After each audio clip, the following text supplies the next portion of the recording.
안녕하세요. 빅머니의 권미란입니다. 영국 출신 미국 희극 배우 찰리 채플린은 이런 말을 남겼습니다.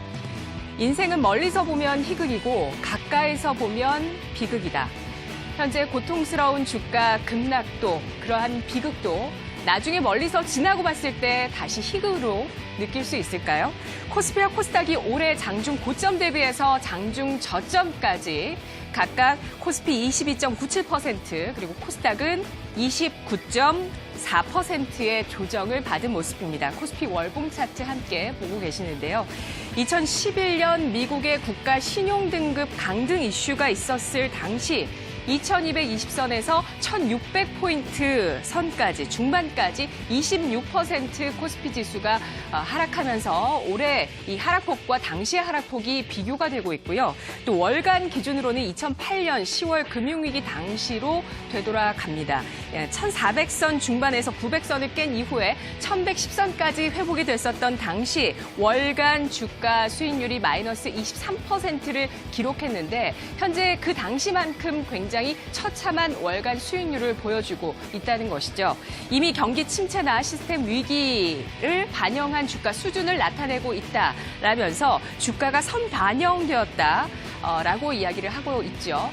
과연 2008년 그리고 2011년 당시의 주가 급락, 그 이후에 보시면 회복세는 나타났었습니다만 그렇다고 지금 마냥 낙관할 수 없고 긴장감을 늦출 수 없는 상황입니다. 현재 경제 정책들, 당국자들 그리고 투자자들 이것을 주목하고 있죠. 이 위기가 현실화될 것인지 실물 자산 가격이 하락하게 되면서 경기 침체를 더욱더 가속화시키는 자산 디플레이션 현상이 연말에 도래하게 될 것인지 말입니다. 그나마 다행스러운 점은 금융위기로 전이되지는 않았다는 점이고요. 따라서 주가 하락이 현재 과도하다고 보는 이유도 이렇게 아직 금융 부분에서 균열 조짐이 없다라는 점을 증거로 대고 있습니다. CDS 프리미엄과 원달러 환율이 예상보다, 이전보다 안정적인 움직임을 보여주고 있는데 현재 중국 CDS 프리미엄 5년물을 살펴보시면 지난해 하락세를 기록한 이후에 박스권의 상단에 진입해 있는 모습을 나타내고 있고요. 원달러 환율 월봉 차트 보도록 하겠습니다. 2008 금융위기 이후에 1,600원 선 부근까지 진입을 했었고요. 또 2011년 당시에도 1,200원 선 후반까지 원달러 환율이 갔던 것에 비해서는 현재는 1,140원대까지 도전을 하면서 원달러 환율이 비교적 안정되어 있다. 라고 이야기가 나오고 있습니다. 한국투자증권은 오늘 11월에 전략 리포트에서 만일 위안화 환율이 7위안을 돌파하게 되거나 그리고 이후에 홍콩의 하이보 금리가 급등하고 회사채 스프레드가 확대가 된다면 실물 경제 리스크가 금융 리스크로 전이되는 조짐일 것이다 라고 이야기하면서 연말까지 이러한 부분들, 금융시장의 움직임들을 모니터링해보자 라고 전략을 세우고 있는데요. 자, 금융위기의 전이가 없다면 우리가 2016년 초반에 경험했었던 신흥국 국가들의 경제 위기 가능성과 이에 따른 경기 침체, 그 당시 국면 정도로 현재 위기가 그 정도로 가고 이후에 또 해소될 것이다라고 이야기들을 하고 있는데요. 코스피 그렇다면 2000선 전 후반에서 바닥을 다질 수 있을 것이다라고 이야기를 하고 있습니다. 2000년 이후에 코스피가 PBR 1배를 밑돌았었던 추이를 보면 글로벌 경제의 굴곡이 보이는데요. 2008년 금융위기 당시는 리먼 파산이 나타났었죠. 당시에 0.81배 수준이었습니다. 2011년 이 미국의 국가 신용등급 강등 때는 그렉시트 우려감까지 제기가 되었었는데요. 이때는 PBR이 1.02배까지 내려갔습니다. 조금 전에 한국투자증권에서 이야기하는 2016년 초반은요. 이 신흥국의 경제 위기가 나타났었죠. 유가가 25달러까지 떨어지기도 했었습니다. 이때 0.93배 수준까지 주가가 떨어졌다가 반등을 했는데요. 현재는 미중 무역 분쟁 0.91배까지 주가가 하락한 수준입니다.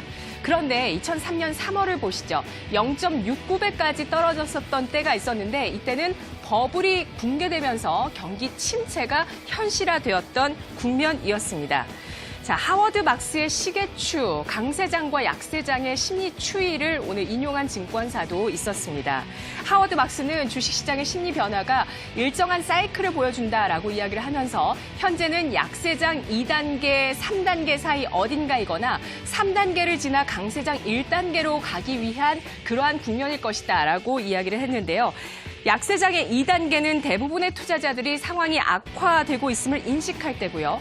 3단계는 대부분의 투자자들이 약세장, 상황이 악화될 수밖에 없다는 것을 확신하는 국면이라고 이야기합니다. 그리고 강세장 1단계는 소수의 미래지향적인 사람들이 상황이 호전될 것이다고 내다보는 그러한 시점이다라고 이야기를 하고 있습니다.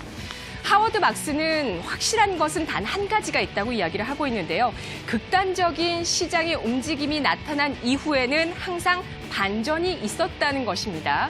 그런데 어떤 이유 때문에 이러한 반전이 나타나게 될지, 언제, 얼마나 반전이 나타나게 될지 그 누구도 알 수 없다는 점이 함정이라고 이야기를 했죠. 극단적인 시장 움직임이 나타났고 현재 PBR 1배 아래 수준에 놓여 있고 그렇다면 반전의 기대가 나올 수 있겠다라는 기대는 가질 수 있지만 동시에 경계해야 되는 이유도 바로 여기에 있습니다. 언제 그 반전이 나타날지는 아무도 모른다는 것이죠. 자, 그리고 여기에 전 세계가 신냉전 시대에 진입하게 될지 여부, 그리고 경기 침체가 촉발되면서 버블이 깨지는지 여부에 따라서 현재 PBR이 지나고 봤을 때 높아 보일 수도 있다는 것입니다. 함께 살펴보시죠. 다음 사진입니다. 10월 4일 펜스 미국 부통령이 대중국 비판 연설을 하면서 이것에 대해서 미국의 식자들, 언론에서는 신냉전의 선언이었다라고 이야기를 하고 있습니다. 이 연설에서 펜스 부통령이 중국에 대해서 이 미국과 중국의 무역 분쟁뿐만 아니라 남중국해 문제, 그리고 미국 중간선거 개입 의혹, 인권 문제까지 전 분야에 걸쳐서 중국을 비판한 그러한 연설이 있었는데요. 중국에게 속았다고 이 부통령이 이 당시 이야기를 했습니다. 우리는 중국이 자유무역 국가가 될 줄 알고 WTO 가입도 도와주었고 또 이 개혁 개방도 도와주었는데 중국에는 자유가 없었다라고 이야기를 하고 있습니다. 중국은요, 무역전쟁 히든카드로 희토류를 내걸 것으로 전망이 되고 있습니다. 현재 중국이 세계 최대의 희토류 보유 국가인데요. 첨단 산업에는 이 희토류가 없이는 모든 물건들을 생산할 수가 없습니다. 그 가운데 참고로 북한은 전 세계 희토류 매장량 가운데 2위 국가로 기록이 되어 있네요. 미국이 전략적으로 북한이 필요할 수밖에 없는 이유도 아마 여기에 있지 않을까 싶습니다. 남은 연말, 과연 현재 PBR에서 더욱더 할인되는 그러한 국면이 나타나게 될지 중요한 날짜는 11월 6일 미국의 중간선거, 11월 30일에 G20 정상회담입니다. 앞으로 더 악화될지 호전될 수 있을지 이슈 지켜보시죠. 이 시각 주요 경제 뉴스 오상혁 아나운서입니다.